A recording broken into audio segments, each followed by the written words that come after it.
प्रेम शुक्ला जी, सबसे पहले शुरुआत आपसे ही करते हुए, छत्तीसगढ़ के सीएम की ओर से कहा जा रहा है टीएस सिंहदेव ने सीधा हमला किया है राम के नाम पर और ये कहा है कि आपने तो इस बार मैनिफेस्टो में नाम तक नहीं डाला। जय श्री राम का नारा भी लगाना भूल चुकी है बीजेपी और अब वो इस गलतफहमी में नहीं रहे कि राम के नाम पर उसकी राजनीति आगे बढ़ेगी। प्रेम शुक्ला जी,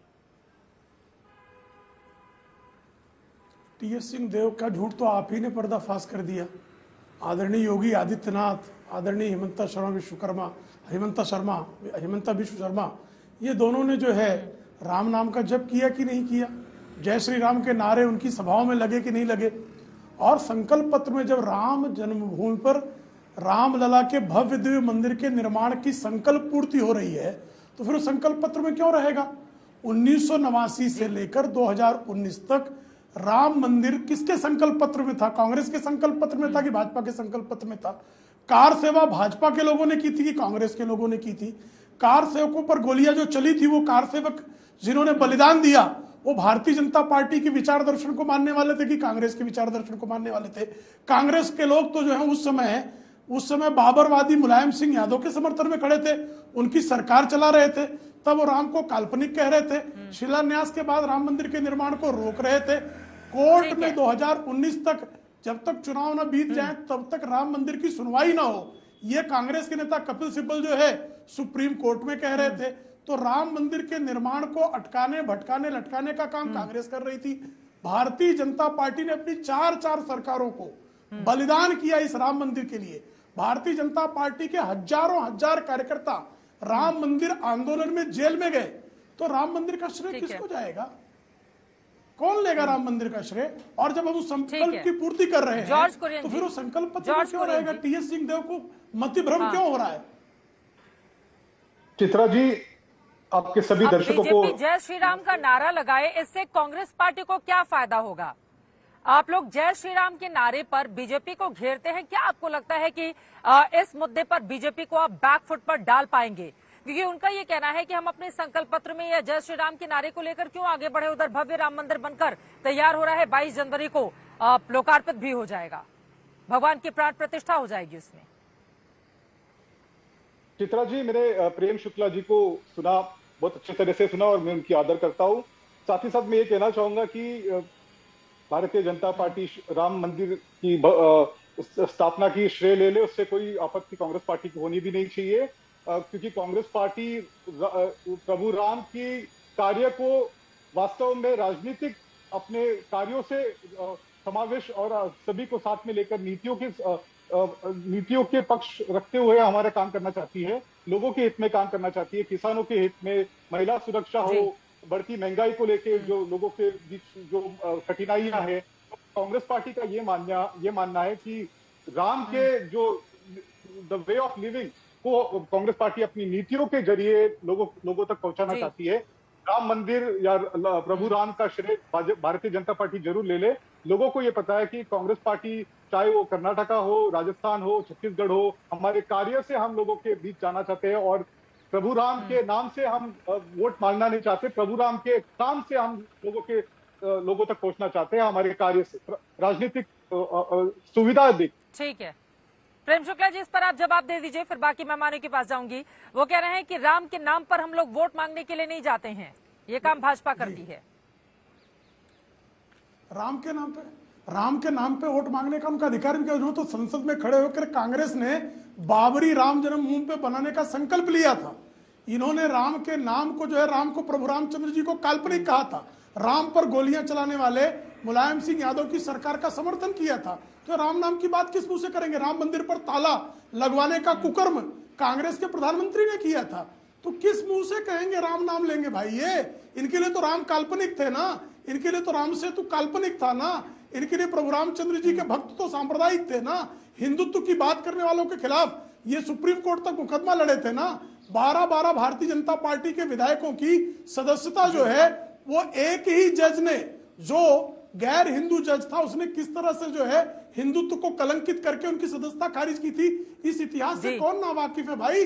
आपको जो है, आप महात्मा गांधी राम नाम की बात करते थे, राम राज संस्थापित करने की बात करते थे, लेकिन जैसे नेहरू जी की सत्ता हाथ में आई तब से एक्सीडेंटल हिंदू हो गए ना ये सब। तो एक्सीडेंटल हिंदू राम को कैसे स्वीकारेंगे भाई, उनके लिए तो राम काल्पनिक है ना। आप बताइए ना, नेहरू जी से लेकर राहुल गांधी तक कौन राम जी के दर्शन करने गया, एक नाम बता दीजिए मुझे कि राम लला का दर्शन करने पंडित नेहरू जी गए, कि श्रीमती इंदिरा गांधी गई, कि श्री राजीव गांधी गए, कि श्रीमती सोनिया गांधी गई, कि श्री राहुल गांधी गई, कि श्रीमती प्रियंका वाड्रा, कौन गया, क्यों गया, क्यों आस्पिरेशन आना, क्या कारण है। कुरियन साहब आप जवाब दे दें, उसके बाद रशीद किदवई जी मैं आपके पास आती हूँ। ठीक है, राम की पिच पर बीजेपी को घेरने की क्या जरूरत है। अगर छत्तीसगढ़ में, एक सेकंड सर सवाल सुनिए, एक सेकंड सवाल सुनिए, अगर छत्तीसगढ़ में कामकाज किया गया है तो डिप्टी सीएम टीएस सिंहदेव को कामकाज गिना देना चाहिए। ये राम का नाम, जय श्री राम का नारा नहीं लगाती है बीजेपी, इस मुद्दे पर आप घेरेंगे तो फिर किस तरह का जवाब पाएंगे, ये बताने की जरूरत नहीं है। लेकिन मेरा ये सवाल है, आपकी ओर से तमाम चुनाव में लगातार कामकाज को गिराया जा रहा है, अब ये राम का नाम लाने की आप लोगों की ओर से क्या जरूरत है कुरियन साहब, और उन्होंने भी जो आरोप लगाए हैं उस पर भी जवाब। चित्रा जी, किस परिप्रेक्ष्य में सिंहदेव जी ने ये बात रखी, ये मुझे नहीं पता, लेकिन मैं ये कहना चाहूंगा कि कांग्रेसियों के दिल में प्रभु राम बसते हैं, इसलिए प्रभु राम के नाम पे वोट मांगने कांग्रेस पार्टी नहीं जाती। उनके कार्य की श्रेणी को लेकर लोगों के बीच हम जाएंगे, और हमारे जो कार्य हमने किया है कांग्रेस पार्टी ने, चाहे कर्नाटका, राजस्थान और छत्तीसगढ़ हो, हमारे कार्य से लोगों के प्रभु राम की जो वे ऑफ लिविंग है उसको हम लोग हमारे पॉलिटिकल पॉलिसीज के जरिए लोगों तक पहुंचाने की काम कर रही है कांग्रेस पार्टी। ठीक है, चलिए अब 20 सीटों पर मतदान भी हो रहा है, आखिरी में फैसला क्या रहेगा जनता का देखना दिलचस्प रहेगा। रशीद किदवई जी अब आपके पास आते हुए, अब इसको संयोग माना जाए या फिर ये किसी तरह का प्रयोग है, क्योंकि एक तरफ छत्तीसगढ़ में वोटिंग की तारीख, दूसरी तरफ केदारनाथ में राहुल गांधी जाकर वहां पर पूजा अर्चना करते हैं, उनकी तस्वीरें सामने आती हैं। कमलनाथ हिंदुत्व के मुद्दे पर ज्योतिरादित्य सिंधिया से भिड़ जाते हैं और बीजेपी के तमाम नेताओं को निशाने पर लेते हैं।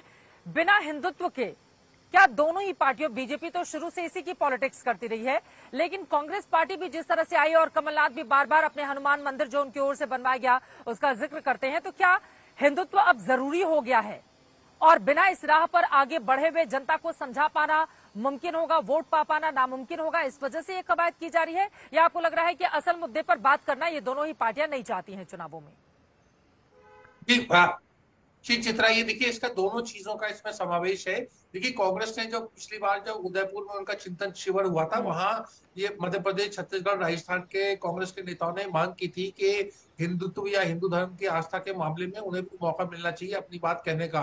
दरअसल कांग्रेस और भाजपा का कोई बुनियादी फर्क नहीं है जहां तक हिंदू धर्म की आस्था की अपनी उसे करीबी करने की बात है। बात सिर्फ ये आती है कि कांग्रेस का तर्क ये है कि उसमें अल्पसंख्यकों के खिलाफ कोई कार्रवाई या उनको नीचा नहीं दिखाना चाहिए, ये एक उनका बात रहती है। मैं आप लोगों आपके माध्यम से बताना चाहूंगा कि 1999 में कांग्रेस वर्किंग कमेटी का रेजोल्यूशन है और उस रेजोल्यूशन में ये कहा गया, जो सोनिया गांधी कांग्रेस अध्यक्षा थी, कि Hinduism is sole guarantor of secularism in India.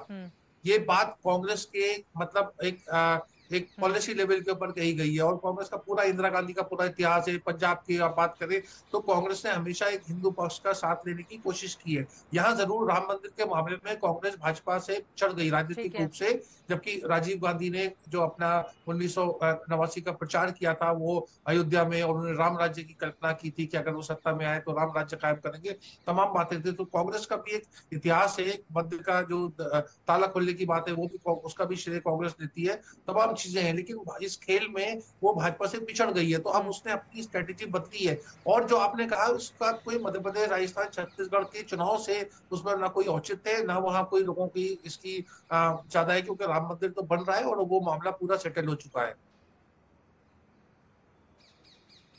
बिल्कुल, ये बड़ी बात आपकी ओर से कही गई है कि राम के नाम पर आप गिनाते भले ही नजर आए, दोनों ही पार्टियों की ओर से राम के मुद्दे पर एक दूसरे को घेरा जाए, लेकिन जो असल जनहित से जुड़े हुए मुद्दे हैं, यकीनन चुनाव उस पर हो रहा है। इस बात को खुद मैंने महसूस किया है जब अलग अलग राज्यों से होते हुए छत्तीसगढ़, मध्य प्रदेश की कवरेज के बाद इस वक्त मैं राजस्थान में बैठी हुई हूं। अब सीधे आपके पास आते हुए विशाल मिश्रा जी, ये कब तक जय श्री राम और राम के नाम पर और कांग्रेस वाले अकबर बाबर हैं, इस पर वोट लेने की कोशिश में लगी रहेगी बीजेपी? विशाल मिश्रा जी, क्या असल मुद्दों की बात नहीं होनी चाहिए? अगर छत्तीसगढ़ की सरकार ने कामकाज नहीं किए हैं, उसको गिनाए जाने की जरूरत है या राम का नाम लेकर आने की जरूरत है? विशाल मिश्रा जी। चित्रा जी, प्रभु श्री राम तो हमारे रोम रोम में है। आप मुझे ये बताइए कि आध्यात्मिकता के साथ भौतिकता का भी तो कार्य चल रहा है। आप मुझे बताइए ना, आदरणीय प्रधानमंत्री जी का तो साफ साफ जो आप देखिए स्टेटमेंट है, आप हमेशा जनता के प्रति वो अपने, ये तो उनका सेवा काल चल रहा है। लेकिन राम राज कीन्हो विनो मोहि कहाँ विश्राम, अगर इस परंपरा पर भारतीय जनता पार्टी चलती है तो मुझे बताइए इसमें आपत्ति किसको हो सकती है? और कह रहे हैं घोषणा पत्र में नहीं है, जैसा कि मैंने टाइटल में देखा। अरे मान्यवर, जब घोषणा पत्र में वो चीजें होती हैं जिसकी बात की जाती है करवाने के लिए, आप ही लोग तो कहते थे ना कि मंदिर वहीं बनाएंगे लेकिन तारीख नहीं बताएंगे। तारीख भी है 22 जनवरी, बन भी रहा है, स्वागत भी है। आइए प्रभु श्री राम का दर्शन करिए, आशीर्वाद लीजिए। लेकिन केवल चुनावी हिंदू क्यों बना जाता है? आप मुझे बताइए ना, भारत की सनातन संस्कृति परंपरा पर बार बार कुठाराघात क्यों किया जाता है? मुझे आप बताइए ना। जब कुछ लोग नेता करते हैं तो क्यों नहीं आप उनको टोकते, क्यों नहीं उनको आप चुप कराते, क्यों नहीं आप उनकी आलोचना करते? अभी जो है और बात होती है रामराज की, रामराज बैठे त्रिलोका हर्षित भये गए सब शोका। घोटालों पे घोटाला, घोटालों पे घोटाला, ये जो है रामराज है। प्रभु श्री राम के ननिहाल में ये स्थिति बन गई है। और घोषणा पत्र में तो उज्ज्वला की बात थी, पूरा हुआ कि नहीं हुआ? तो क्या आप घोषणा पत्र में उज्ज्वला रहेगा? शौचालय की बात थी, पूरा हो गया तो क्या आप शौचालय रहेगा?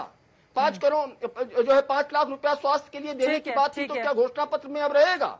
3 तलाक की बात थी, अब नहीं 3 तलाक की बात थी, समाप्त हो गया तो क्या रहेगा? महिला आरक्षण बिल की बात थी, आ गया तो क्या अब रहेगा? धारा 370 हटाने की बात थी, हट गया तो क्या अब रहेगा? घोषणा पत्र में वो रहेगा जो अब आगे करना है। लेकिन नहीं, आज वो लोग टिप्पणी कर रहे हैं। अपने नेता से पूछिए ना जो प्रभु श्री राम पर टिप्पणी करते हैं, आप उनसे पूछिए ना जो कहते थे प्रभु श्री राम काल्पनिक है। आप उनसे पूछिए ना जो कहते थे कि कोर्ट में सुनवाई ना हो, क्यों नहीं हुई थी, क्यों नहीं पैरवी किया जा रहा था? ये पूछते, आज जब भव्य श्री राम ठीक है, मैं वरुण जी से पूछ लेती हूँ। वरुण पुरोहित जी, जो बातें इनकी ओर से कही जा रही हैं, अब भव्य श्री राम का मंदिर बीजेपी यकीनन जिस रोल के साथ बनवा रही है और जिस भव्यता के साथ वो तैयार हो रहा है, प्राण प्रतिष्ठा को लेकर जो बहुत बड़ी तैयारी है, बीजेपी इसका श्रेय ले रही है क्योंकि उसके राज में ये कामकाज साकार हुआ है। लेकिन चुनावों के मद्देनजर कांग्रेस और बीजेपी के बीच ये जो राम के नाम पर रस्साकशी चल रही है, क्या पार्टियों को समझ में आ गया है कि राम से ही राज संभव है, इस वजह से इस मुद्दे को लेकर आना जरूरी है? चित्रा जी, सबसे पहले तो आपका जयपुर में गुलाबी नगर में छोटी काशी में स्वागत है।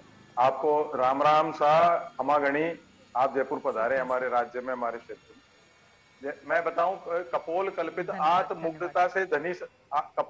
आत्ममुग्धता से ग्रसित ये स्लीपिंग सिकनेस की जो सरकार है, मोदी सेंट्रिक सरकार है, क्योंकि अटल जी अडवाणी जी का युग तो रहा नहीं, पार्टी विद द डिफरेंस रही नहीं है। तो ये देखिए, भारत जोड़ो यात्रा राहुल गांधी की बहुत बड़ा एक लैंडमार्क होगा भारतीय राजनीति में। फिर कर्नाटक में आ रहे, हिमाचल में आ रहे, तो ये क्या है, धर्म की आड़ में जाना। कांग्रेस कभी भी धर्म से की आड़ में लेके चुनाव में नहीं जाती, जनपद पे जाती है, जैसा आपने दिखाया, धर्मपद पे नहीं जाती, जनपद पे जाती है। ये क्योंकि 9.5 साल इनकी सरकार को हो गए, ये कुछ बता नहीं पा रहे हैं आपको। अपनी जो आपने 9.5 साल की, अभी तो 10 साल पूरे हुए नहीं, 9.5 साल की जितनी भी आपने जो करा जनता के लिए, उसकी बात करते हैं।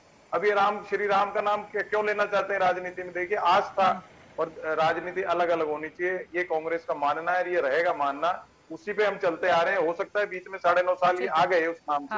जहां तक क्रेडिट की बात है, मैं क्रेडिट की बात करता हूँ, सब क्रेडिट कर रहे हैं। देखिए, क्रेडिट मैं भी छोटा था, आप तो शायद और छोटे होंगे। अडवाणी जी की रथ यात्रा थी, अडवाणी जी अभी जीवित हैं, हमारे आदरणीय, उनके पास कितने लोग जाते हैं? क्रेडिट उनकी रथ यात्रा का, सिंगल साहब का, डालमिया जी का, राजीव गांधी का, नरसिंह राव जी का है। आपने एक बात बहुत अच्छी कही, क्योंकि मोदी जी की सरकार के समय बन रहा है, ये बात ठीक है, इनकी सरकार के समय बन रहा है, तो इनका क्रेडिट है, बनाने का क्रेडिट है, राम मंदिर के द्वार खोलने का या उसकी शिलान्यास करने का इनका क्रेडिट नहीं है। सुप्रीम कोर्ट को, क्योंकि लीगल बात है इसलिए क्रेडिट डिस्क्रेडिट दे नहीं सकते। अब ये कहते हैं इनका सुप्रीम कोर्ट का जजमेंट अगर इनके इन्फ्लुएंस से हुआ है तो जुडिशरी मोदी जी के इन्फ्लुएंस में, तो बहुत बड़ी बात हो जाएगी। और जुडिशरी इनके इन्फ्लुएंस में नहीं तो इनका क्रेडिट नहीं है, सुप्रीम कोर्ट का जजमेंट है, उसमें ये क्या कर रहे हैं, जो भी सरकार होगी वो बना रही है। यहाँ तक अब बार बार योगी जी को दिखाने, देखिए योगी जी अलवर आए थे राजस्थान अभी 2 दिन पहले, तो इनके नेता तो गुरुद्वारे को समस्याग्रस्त बता रहे हैं, बाद में माफी मांग रहे हैं।